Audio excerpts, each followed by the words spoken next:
Hi everyone, just wanted to show you my old iron stand soldering. I got another one, but I modified it a bit. Here we go. I'll remove this there.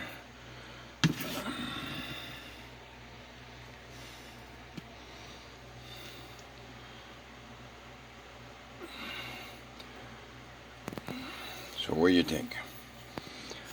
Looks a little bit better, more space. Get some stuff in there. But I still use that one for my other soldering gun I usually use.